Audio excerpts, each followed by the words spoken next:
మార్కాపురం జిల్లా ప్రకటనతో పశ్చిమ ప్రాంత ప్రజలు ఆనందోత్సాహాలతో సంబరాలు జరుపుకుంటున్నారని మార్కాపురం శాసనసభ్యులు కందుల నారాయణరెడ్డి తెలిపారు. మార్కాపురం జిల్లా ఏర్పాటు చేసినందుకు కృతజ్ఞతలు తెలిపేందుకు మార్కాపురం పట్టణంలోని 19వ వార్డులోని తోట బజార్లో కృతజ్ఞత సభను ఏర్పాటు చేశారు. కార్యక్రమానికి ముఖ్య అతిథిగా ఎమ్మెల్యే కందుల నారాయణరెడ్డి హాజరయ్యారు. వార్డు ప్రజలు ఆయనకు పూల వర్షంతో ఘన స్వాగతం పలికారు. అనంతరం ముఖ్యమంత్రి చంద్రబాబు నాయుడు చిత్రపటానికి క్షీరాభిషేకం నిర్వహించారు. ఈ సందర్భంగా ఎమ్మెల్యే కందుల నారాయణరెడ్డి మాట్లాడుతూ వైకాపా పాలనలో 5 ఏళ్ల పాటు పశ్చిమ ప్రాంతానికి అభివృద్ధి లేకపోయిందన్నారు. వెలుగొండ ప్రాజెక్టును పూర్తి చేస్తామని హామీ ఇచ్చి పూర్తి చేయకుండానే జాతికి అంకితం చేసి ప్రజలను మోసం చేశారని విమర్శించారు. వైకాపా హయాంలో 29 ప్రభుత్వ పథకాలకు జగన్ పేరు పెట్టారని, అప్పుడు అభ్యంతరం లేని వారు ఇప్పుడు చంద్రబాబు పేరుపై ఎందుకు విమర్శలు చేస్తున్నారని ప్రశ్నించారు. వైకాపా పాలనలో రాష్ట్రం దివాలా తీసిందని, చంద్రబాబు నాయుడు నాయకత్వంలో రాష్ట్రం దేశంలోనే అగ్రగామిగా నిలుస్తుందన్నారు. ఎన్నికల హామీ మేరకు మార్కాపురం జిల్లాను ప్రకటించడం ద్వారా చంద్రబాబు నాయుడు ప్రజల హృదయాలు చిరస్థాయిగా నిలిచిపోయారని పేర్కొన్నారు. వెలుగొండ ప్రాజెక్టును త్వరలో పూర్తి చేసి పశ్చిమ ప్రకాశాన్ని సస్యశ్యామలం చేస్తామని చెప్పిన మాటకు కట్టుబడి హామీలను నెరవేర్చడమే కూటమి ప్రభుత్వ లక్ష్యమని తెలిపారు. కార్యక్రమంలో జనసేన, బీజేపీ, తెలుగుదేశం పార్టీ నాయకులు పాల్గొన్నారు.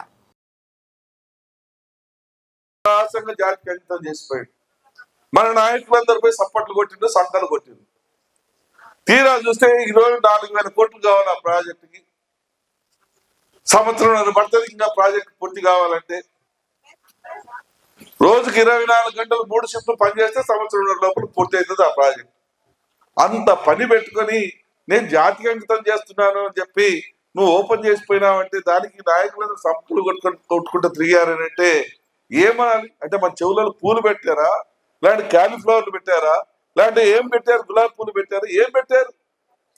పూలు అయితే పెట్టిపోయారు కదా. ఆ పూలు పెట్టారు. ఇది దుర్మార్గ ప్రభుత్వం అని చెప్పి మన వాళ్ళు, మన ప్రజలు కొందరు తెలుసుకోవాలి కదా.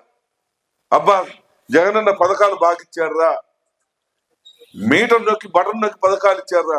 పథకాలు ఇచ్చిండు ఓకే, మరి తిన్నది ఎంత, పోయింది ఎంత, దోచుకునేది ఎంత? నువ్వు జగనన్న పథకాలు బాగా ఇచ్చినా అన్నావు, మరి ఈ ప్రభుత్వం ఇవ్వట్లేదమ్మా. ఈ ప్రభుత్వంలో ఇవ్వట్లేదా? వాళ్ళు 3,000 ఇస్తే 4,000 పెన్షన్ ఇస్తున్నాం కదా. వాళ్ళు గ్యాస్ సిలిండర్లు నోరెత్తలేదు, మేము 3 గ్యాస్ సిలిండర్లు ఇస్తున్నాం కదా.